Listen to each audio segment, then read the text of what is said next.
你也没睡，我也没睡，各自躺着，浪不浪费？我家没人，来吧。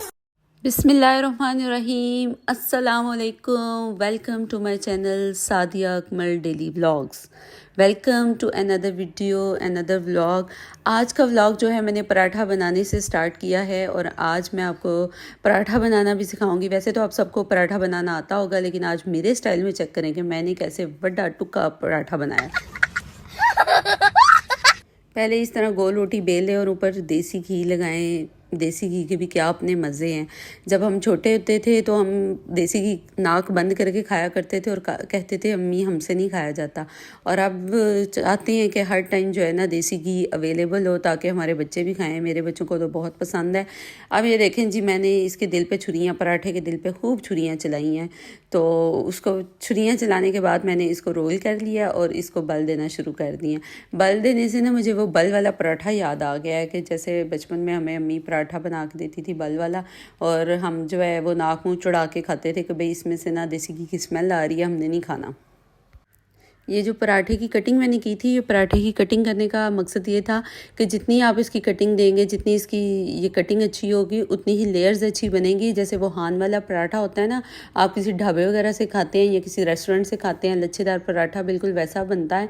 तो यहाँ पे मैंने 2-4 पराठे बनाए, अपने बच्चों के लिए नाश्ता बनाया, और फिर उसके बाद मुझे एक ऑर्गेनाइजेशन में जाना था, रोमानियन क्लास, रोमानियन लैंग्वेज सीखने के लिए।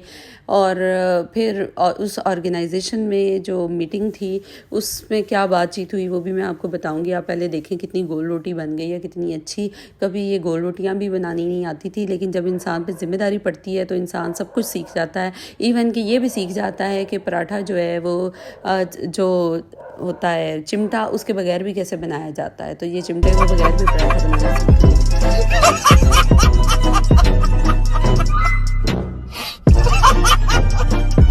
लें जी। मेरा पराठा हो गया तैयार। अब नाश्ता करते हैं और फिर चलते हैं। Let's go. चलें जी, मैं आ गई हूँ अपने स्टॉप पे। यहाँ से मुझे ट्रेन पे बैठना है और यहाँ से एक ट्रेन पे बैठ के 4-5 स्टॉप आगे जाना है। फिर उसके बाद एक और बस चेंज करनी है।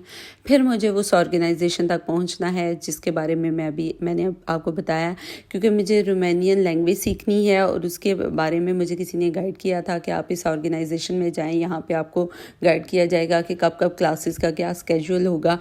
आप अगर किसी न्यू कंट्री में शिफ्ट होते हैं, मूव होते हैं, तो आपके लिए सबसे पहले ज़रूरी है वहाँ की लैंग्वेज सीखना। अगर आपके पास कम्युनिकेशन स्किल्स हैं तो आप इजीली सक्सेसफुल हो सकते हैं, लेकिन अगर आपको उस कंट्री की लैंग्वेज ही नहीं आती, ज़ुबान नहीं आती, आप किसी के साथ कन्वर्सेशन नहीं कर सकते, तो आपके लिए मुश्किल है वहाँ पे सरवाइव करना। तो मेरे लिए ये ज़रूरी है कि मैं वहाँ की लैंग्वेज सीखूँ, रोमानियन सीखूँ। यहाँ पे इंग्लिश जो है वो आई थिंक 10 to 15% बोली जाती है। अदरवाइज मोस्टली लोग जो हैं वो इंग्लिश नहीं जानते।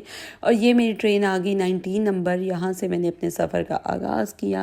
चलें जी, ये ट्रेन के अंदर की पिक्चर है, ऐसी सीट्स हैं। और मुझे जहाँ जाना था उस ऑर्गेनाइजेशन का नाम था ऑर्गेनाइजेशन इंटरनेशनल पैंथ्रो माइग्रेशन, जो कि यूनाइटेड नेशन की तरफ से रेफ़र की गई है, जो कि नॉन प्रॉफिट ऑर्गेनाइजेशन है। यानी वो फ़ीस वगैरह नहीं लेती और आपको मुफ्त में रोमानियन लैंग्वेज सिखाती है। वो स्केड्यूल देते हैं कि आपने इन डेज़ में आना है और आके अपनी क्लास अटेंड करनी है और फ्री में जो है वो रोमानियन क्लास लेनी है। और ये जो कि यूनाइटेड नेशंस की तरफ से रेफ़र की गई है, इसलिए ये नॉन प्रॉफिट ऑर्गेनाइजेशन है। अदरवाइज़ अगर आप किसी स्कूल में या किसी और यूनिवर्सिटी में एडमिशन लेते हैं कोर्सेज़ के लिए, तो वो आपको चार्ज करेंगे 28ली जो है वो पर आवर के लेते हैं। तो ये ऑर्गेनाइजेशन का ये फ़ायदा था कि ये बिल्कुल फ्री में आपको रोमानियन लैंग्वेज सिखाएगी। आप किसी भी कंट्री में मूव होते हैं, वहाँ पे ज़रूर कोई ना कोई ऐसा इदारा होता है जहाँ पे वहाँ की लैंग्वेज सिखाई जाती है।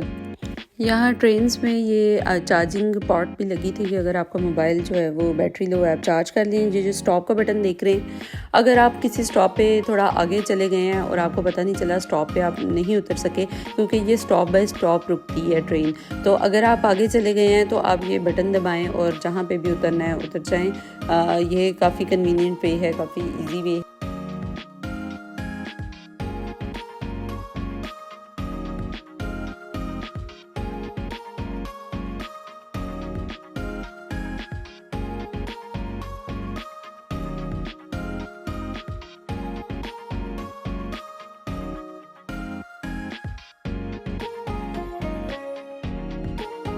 ये लोग चर्च देखते ही अपनी इबादत शुरू कर देते हैं। इस तरह ये वो स्लीप वाला वो सिंबल बनाते हैं। ये देख रहे हैं आप, बाबा जी अंकल जी भी लगे हुए हैं।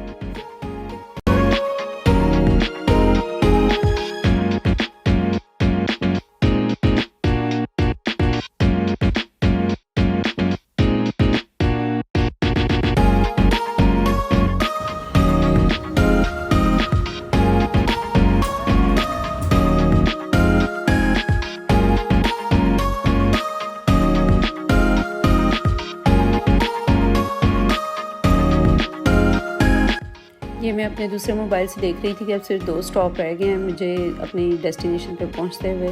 तो ये वैसे गूगल जो है ना ठीक आपको गाइड करता है कि अब आपके कितने स्टॉप रह गए हैं और आपने कब किस स्टॉप पे उतरना है, ताकि आपको अगर किसी जगह पे नए हैं तो आपके लिए मुश्किल होती है कि आपने किस स्टॉप पे पहुंचना है। मुझे यहाँ पे समझ नहीं आती कि लोग सीट होने के बावजूद जो हैं ये सीट्स पे बैठते क्यों नहीं हैं। सीट्स खाली पड़ी होती हैं और ये लोग बैठते नहीं हैं, खड़े होने को प्रेफर करते हैं। हम जैसे थके हारे तो फटाफट कहते हैं सीट मिली है तो बैठ जाओ। उस ऑर्गेनाइजेशन की तरफ जाते हुए ये रास्ते में मुझे एम्बेसी ऑफ इजिप्ट जो है वो नज़र आई। इसका भी क्लिप ले लिया और ये उससे 2-4 कदम पीछे ही थी और काफ़ी बड़ी जो है वो कोठी ली गई थी जिसमें ये एम्बेसी बनाई गई थी और यहाँ पे बाहर गार्ड भी खड़े थे। तो ये मैं पैदल जा रही हूँ उस ऑर्गेनाइजेशन की तरफ।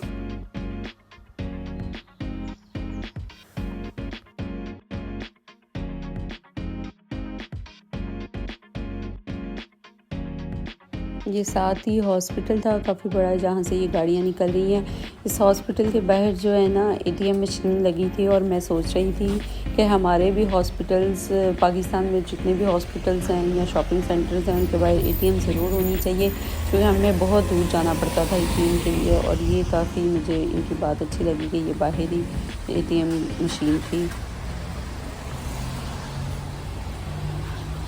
उस ऑर्गेनाइजेशन के अंदर की क्लिप्स नहीं मैं ज़्यादा ले सकी, लेकिन उसके ऑफिस के ये पिक्चर लिए। ये अंदर का ऑफिस है और साथ ही रूम्स बने हैं जहाँ पे आपने अपनी क्लासेस अटेंड करनी है। मुझे स्केड्यूल दे दिया गया था कि आपने किन डेज़ में आना है और अपनी क्लासेस ज्वाइन करनी है। तो ये ऑफिस के बाहर के पिक्चर है। ये है बोर्ड लगा हुआ ऑर्गेनाइजेशन इंटरनेशनल पैंथर माइग्रेशन। और ये मैं इस ऑर्गेनाइजेशन से मीटिंग अटेंड करने के बाद मैं बाहर निकल आई। और ये बाहर क्या है, ये आप बोर्ड पे इसका नाम देख सकते हैं, UN माइग्रेशन, IOM यानी कि ऑर्गेनाइजेशन इंटरनेशनल माइग्रेशन।